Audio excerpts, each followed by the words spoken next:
আপনাদের যাদের শত্রু আছে, দুশমন আছে, আপনার ক্ষতি করে, আপনাকে কষ্ট দেয়, এমন একটি নবীজির শিখানো দোয়ার কথা আজকে বলে দেব। এই দোয়াটি যদি আপনারা পাঠ করতে পারেন, আপনার শত্রুর, আপনার দুশমনের গায়ের মধ্যে আগুন ধরে যাবে, জ্বালা যন্ত্রণা শুরু হয়ে যাবে, আর শান্তি পাবে না। আল্লাহর গজব তার উপরে নাজিল হয়ে যাবে, অ্যাকশন শুরু হয়ে যাবে। নবী করিম সাল্লাল্লাহু আলাইহি ওয়াসাল্লাম এই দোয়াটি পাঠ করতেন যেই কোনো কঠিন শত্রুর মোকাবেলায়। প্রিয় দিনী ভাই এবং বোনেরা, নবীজির শিখানো এই দোয়াটি আপনাকে বাংলা এবং আরবি দিয়ে দেব। আপনারা শুধুমাত্র একটি বার এই আমলটি করুন, ইনশাআল্লাহ আপনাদের যত বড় শত্রু হোক না কেন সে ধ্বংস হয়ে যাবে, ধূলিসাৎ হয়ে যাবে, গায়ের মধ্যে তার আগুন ধরে যাবে, জ্বালা যন্ত্রণা শুরু হয়ে যাবে। আল্লাহ রাব্বুল আলামিন সাথে সাথে তাকে শায়েস্তা করে দিবে। আপনারা মনোযোগ সহকারে আজকের এই ভিডিওটা দেখে শিখবেন কিভাবে শত্রুকে শায়েস্তা করতে হয়, শত্রুকে ঠিক করতে হয়, শত্রুকে আল্লাহ তাআলার গায়বী সাহায্যের মাধ্যমে ধ্বংস করতে হয়, সেটা বলে দেব। শত্রু অনেকেরই আছে, আমার আপনার, তবে অনেক শত্রু আছে খুব কষ্ট দেয় আমাকে আপনাকে, কোনো কিছুই করার আমাদের নাই, কোনো কিছুই বলতে পারি না, কারো কাছে বিচার পাই না। কিন্তু নবী করিম সাল্লাল্লাহু আলাইহি ওয়াসাল্লাম যে হাদিস রেখে গিয়েছেন আমাদের জন্য, নবীজির সেই হাদিসের মধ্যে দোয়া আছে। নবীজি পৃথিবী থেকে চলে যাওয়ার পূর্বে বিদায় হজ্জের ভাষণের মধ্যে বলে দিয়েছিলেন, ও আমার সাহাবাই কেরামরা, আমি চলে যাচ্ছি, দুনিয়ার মধ্যে আমি থাকবো না, তবে দুইটি বস্তু তোমাদের মধ্যে রেখে যাচ্ছি। এই দুইটি বস্তু যদি তোমরা, দুইটি জিনিস যদি তোমরা আঁকড়ে ধরতে পারো, আমল করতে পারো, পৃথিবীর এমন কোনো শক্তি নাই তোমাদেরকে ক্ষতি করার জন্যে, আর তোমরা কখনো পথভ্রষ্ট হবা না। আমি নবী না থাকলেও কোনো সমস্যা নেই, আমার সুন্নাহ আমি রেখে দিয়ে যাচ্ছি, আমার হাদিস আমি রেখে দিয়ে যাচ্ছি, এই মোতাবেক তোমরা চলবা। আল্লাহর কোরআনকে রেখে দিয়ে যাচ্ছি, কোরআন এবং সুন্নাহ, কারণ কোরআন হলো সমস্ত রোগের মহা ঔষধ, সকল সমস্যার সমাধান দিতে পারে আল কোরআন এবং সুন্নাহ। সকলে বলি সুবহানাল্লাহ। প্রিয় দিনী ভাই এবং বোনেরা, এই শত্রুর কারণে খুব কষ্টে নবী করিম সাল্লাল্লাহু আলাইহি সাল্লামও ছিল, এবং নবীজি যেই জনগোষ্ঠীকে, যে কওমকে ভয় পেতেন যে তারা ইসলামের জন্য হুমকি স্বরূপ, ক্ষতি করতে পারে, সাহাবাই কেরামদেরকে মেরে ফেলতে পারে, আল্লাহ রসুলকে মেরে ফেলতে পারে, এই জন্যে আল্লাহ রসুল এই দোয়াটা পড়ে ফেলতেন। এই দোয়াটা পড়লে আল্লাহ রাব্বুল আলামিন সঙ্গে সঙ্গে ফেরেশতার মাধ্যমে সাহায্য পাঠিয়ে দিতেন আর শত্রুকে শায়েস্তা করে দিতেন। তাই আপনাদেরকেও আমি বলবো, এই আমলটা বিশ্বাস সহকারে আপনারা করবেন, ইনশাআল্লাহ আপনার শত্রু যত বড়ই হোক না কেন, যত শক্তিশালী হোক না কেন, ইনশাআল্লাহ তার শরীরের মধ্যে আল্লাহ রাব্বুল আলামিন জ্বালা যন্ত্রণা শুরু করে দিবে, শরীরের মধ্যে প্রয়োজনে আগুন ধরিয়ে দিবে আল্লাহ রাব্বুল আলামিন। এটি খুবই পাওয়ারফুল দোয়া। আপনি পুরুষ হন, মহিলা হন, সবাই এই দোয়াটি পাঠ করতে পারবেন। তবে আমি আপনাদেরকে বলবো, যদি শত্রু ভালো হয়ে যায়, যে না ভালো হয়ে যাবে বা তত ক্ষতি করে না, বা এরকম বড় শত্রু না, নরমালি ঠিক হয়ে যাবে বুঝাইলে বা ভালো করে চললে, তাহলে আপনি এভাবে চাইবেন তাকে সোজা করার জন্য, শায়েস্তা করার জন্য কথা বলে। কিন্তু এই দোয়াটা খুব শক্তিশালী, পড়ার সঙ্গে সঙ্গে গায়বীভাবে আল্লাহর সাহায্য চলে আসবে, তার উপরে বিচার শুরু হয়ে যাবে, ধূলিসাৎ হয়ে যাবে, আপনি দেখলেই বুঝতে পারবেন সে তার উপরে অ্যাকশন শুরু হয়ে গিয়েছে। এটা এমন শক্তিশালী দোয়া, পড়ার সঙ্গে সঙ্গে কাজ হয়ে যায়। আমি দোয়াটা সম্পর্কে আপনাদেরকে বলে দিচ্ছি অর্থটা কি। হ্যাঁ, এটা দোয়াটা এসেছে তাবরানী শরীফের হাদিসের কিতাবের মধ্যে। এই দোয়াটার অর্থটা বলে দিচ্ছি, তারপর আমি দোয়াটার নিয়মটা বলে দেব কিভাবে পড়বেন। অর্থটা হচ্ছে, হে আমার মালিক, কোরআন অবতীর্ণকারী, দ্রুত হিসাব গ্রহণকারী, মেঘকে পরিচালনাকারী, শত্রু বাহিনীকে পরাজিত ও প্রতিহতকারী। আল্লাহু আকবার, আল্লাহু আকবার। তাদের দমন ও পরাজিত করো, তাদের মধ্যে কম্পন সৃষ্টি করে দাও। আল্লাহু আকবার। শত্রু আপনাকে দেখলে ভয়ে কম্পিত হয়ে যাবে, তার ভিতরে জ্বালাফোড়া সৃষ্টি হয়ে যাবে। আপনি এই আমলটি করার পর আপনার সামনে ওই শত্রু কখনো দাঁড়িয়ে কথা বলতে পারবে না ইনশাআল্লাহ। আল্লাহ রাব্বুল আলামিন আপনাকে সাহায্য করবে। যখনই শত্রু দেখবেন তখনই আপনারা এই আমলটি করবেন ইনশাআল্লাহ, সাথে সাথে রেজাল্ট পেয়ে যাবেন। তাহলে প্রিয় দিনী ভাই এবং বোনেরা, আমলটির কথা আমি এক্ষুনি বলে দিচ্ছি, আপনাদের কি মনোযোগ সহকারে শুনুন। আমলটি করতে হলে আপনি সবচেয়ে দ্রুত কাজ হবে আপনি 5 ওয়াক্ত নামাজ পড়বেন, শর্ত। 2 নম্বরে মিথ্যা কথা জবানে বলবেন না, আর বলবেন না। জীবনে যা বলেছেন আর বলবেন না।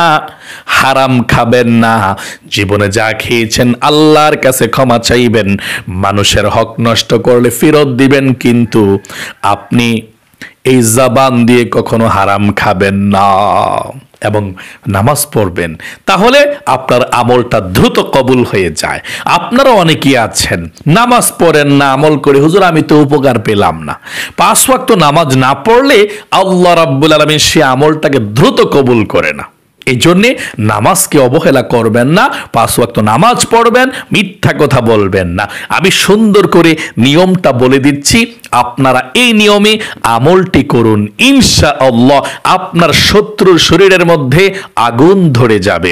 আরেকটি কথা বলছি, আপনারা আল্লাহর কাছে দোয়াও করতে পারেন এবং শত্রুকে ধ্বংস করার দোয়া নাও করতে পারেন।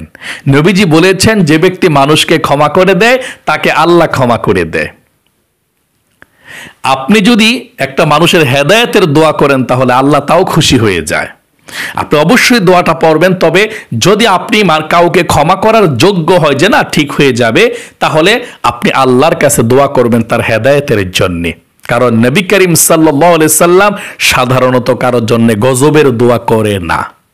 এই দোয়াটা পাঠ করলে শায়েস্তা আল্লাহ তাআলা করে দিবে গায়েবীভাবে, সাথে সাথে তার শরীরের মধ্যে কম্পন সৃষ্টি হয়ে যাবে, জ্বালা যন্ত্রণা সৃষ্টি হয়ে যাবে। তবে আপনি যাকে ক্ষমা করা যায় ক্ষমা করে দিবেন। যে কঠিন শত্রু, ইসলামের শত্রু, আপনার শত্রু, আপনার পরিবারের শত্রু, তাদেরকে শায়েস্তা করার জন্য দোয়াটা পাঠ করবেন।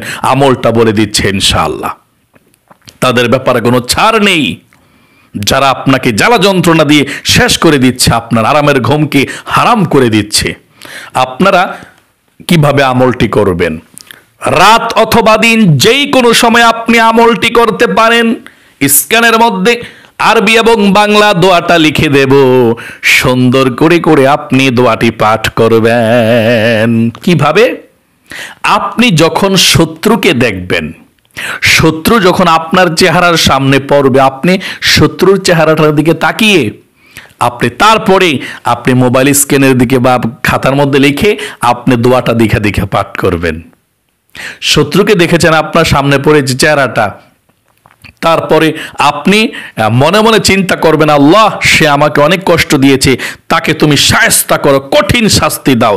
আল্লাহ তাআলা যেভাবে শাস্তির প্রয়োজন সঙ্গে সঙ্গে শাস্তি দিবে, মনের মধ্যে এটা রাখবেন। তারপরে আপনি শত্রু আপনার সামনে পড়লে আপনি প্রথমে একবার দুরূদ শরীফ পাঠ করবেন। প্রথমে কতবার দুরূদ শরীফ? একবার। আপনি বড় দুরূদ শরীফটা পাঠ করলে আপনি যদি সমস্যা হয় ছোটটা পাঠ করতে পারেন। যেমন দুরূদ ইব্রাহিম পাঠ করলে একবার পাঠ করবেন। আপনি শত্রুর দিকে এভাবে তাকিয়ে থাকতে হবে না, আপনি এভাবে শত্রুকে দেখেছেন, দেখে তারপর আপনি দেখে দেখে দোয়াটা পড়বেন। পড়া আপনি আল্লাহর কাছে কিভাবে দোয়া করবেন আমি বলে দিচ্ছি ইনশাআল্লাহ। আপনি শত্রুকে দেখে তারপর একবার দুরূদ ইব্রাহিম পাঠ করবেন। আল্লাহুম্মা সাল্লি আলা মুহাম্মাদি ওয়া আলা আলি মুহাম্মাদ কামা সাল্লাইতা আলা ইব্রাহিম ওয়া আলা আলি ইব্রাহিম ইন্নাকা হামিদুম মাজিদ আল্লাহুম্মা বারিক আলা মুহাম্মাদ ওয়া আলা আলি মুহাম্মাদ কামা বারাকতা আলা ইব্রাহিম ওয়া আলা আলি ইব্রাহিম ইন্নাকা হামিদুম মাজিদ। এভাবে আপনি দুরুদে ইব্রাহিমটা পাঠ করবেন। তারপরে আপনি দোয়াটা দেখে দেখে পড়বেন, আর মনের মধ্যে তার ওই বিচারের কথা আল্লাহর কাছে মানে মনে মনে বলবেন যে আল্লাহ তার বিচার তুমি করো, তাকে তুমি শাস্তি দাও। আপনি এই দোয়াটা পড়বেন, আমি লিখে দিচ্ছি স্ক্যানের মধ্যে। তাবরানী শরীফের হাদিসের মধ্যে 909 নম্বর হাদিস এটা। দোয়াটা আমি উচ্চারণটা সহি শুদ্ধভাবে করছি, আপনারা আমার সঙ্গে 2-3 বার উচ্চারণটা করুন, সহি শুদ্ধভাবে হয়ে যাক ইনশাল্লাহ। এভাবে পাঠ করবেন, যেই কোনো শত্রু ঠিক হয়ে যাবে, আপনার সঙ্গে ভালো ব্যবহার করবে, ধ্বংস হয়ে যাবে না হয় আপনার সঙ্গে ভালো ব্যবহার করবে। আপনার পায়ের নিচে শত্রু থাকতে হবে ইনশাল্লাহ, আল্লাহ তাআলা রাখবে দোয়াটি পড়তে পারলে ঠিক মতো। দোয়াটি হচ্ছে, আপনি দোয়াটি 7 বার পড়বেন, শত্রুর চেহারার দিকে তাকিয়ে দুরূদ শরীফ একবার পড়বেন, তারপরে দেখা 7 বার আপনি এই দোয়াটি পড়বেন। 7 বার এভাবে পড়বেন, আল্লাহুম্মা মুনজিলাল কিতাব সারিউল হিসাব মুজরিয়াস সাহাব হাজিমাল আহজাব আহজিমহুম ওয়াজালজিলহুম। আবার পাঠ করছি, এভাবে দেখে দেখে পাঠ করবেন, আল্লাহুম্মা মুনজিলাল কিতাব সারিউল হিসাব মুজরিয়াস সাহাব হাজিমাল আহজাব আহজিমহুম ওয়াজালজিলহুম। আবারও সর্বশেষ পাঠ করছি, এভাবে 7 বার পর্যন্ত পাঠ করবেন, আল্লাহুম্মা মুনজিলাল কিতাব সারিউল হিসাব মুজরিয়াস সাহাব হাজিমাল আহজাব আহজিমহুম ওয়াজালজিলহুম। এভাবে 7 বার পাঠ করে আল্লাহ রাব্বুল আলামিনের কাছে আপনি একটু হাত উঠান, লাগবে না, আপনি মনে মনে চোখগুলো বন্ধ করে একটু, আল্লাহ তোমার নবীজির শেখানো দোয়াটি পাঠ করেছি, আমার দুশমন শত্রু তাকে তুমি কঠিন শাস্তি দাও এবং তার বিচার তুমি করো, এটা বলবেন শুধু। আমার শত্রু তাকে তুমি কঠিন শাস্তি দাও, কঠিন বিচার করো, এটা বলে শেষ, চোখগুলো বন্ধ করে শেষ আমলটা।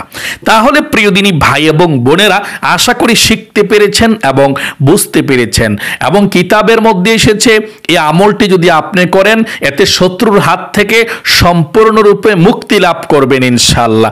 আপনাকে আল্লাহ রাব্বুল আলামিন শত্রু আল্লাহ তাআলার পক্ষ থেকে সাহায্য চলে আসবে, শত্রু কিছুই করতে পারবে না, তার ভিতরে জ্বালা পোড়া, কম্পন এবং জ্বালা যন্ত্রণা শুরু হয়ে যাবে। আল্লাহ তাআলা আমাদের সকলকে, যাদের শত্রু আমাদেরকে খুব কষ্ট দেয়, আমাদের শত্রুদেরকে হেদায়েত দান করুক। হেদায়েত না থাকলে তাদেরকে আল্লাহ তাআলা ইসলাম ক্ষতি করার কারণে, মুসলমানদেরকে ক্ষতি করার কারণে আল্লাহ তাআলা তাদেরকে ধ্বংস করে দেখ। সকলে কমেন্ট বক্সের মধ্যে লিখবেন আমিন। যারা আমিন লিখেছেন এবং ভিডিওতে একটি লাইক দিয়েছেন, আল্লাহ 2টি হাত দিয়ে তোমার খানায় কাবাকে স্পর্শ করার তৌফিক দান করেছো। আল্লাহ মক্কা মদিনায় যাওয়ার তৌফিক দিয়েছো। 2টি হাত উঠিয়ে বলছি, যারা শত্রুর কারণে খুব কষ্টে আছে, আল্লাহ সব শত্রুকে আল্লাহ তুমি হেদায়েত দাও, পায়ের নিচে এনে দাও। যার যে শত্রুদের হেদায়েত কপালে না, ইসলামের ক্ষতি করে, মুসলমানদের ক্ষতি করে, মানুষের ক্ষতি করে, আল্লাহ তাদেরকে তুমি ধ্বংস করে নিঃশেষ করে দাও। আমিন। আজ এ পর্যন্তই, আবারও অন্য কোনো ভিডিওতে দেখা হবে ইনশাআল্লাহ। সেই পর্যন্ত আপনাদের সকলের সুস্বাস্থ্য আল্লাহর কাছে কামনা করে আজ এখানে বিদায় নিচ্ছি। আসসালামু আলাইকুম ওয়া রাহমাতুল্লাহি ওয়া বারাকাতুহু।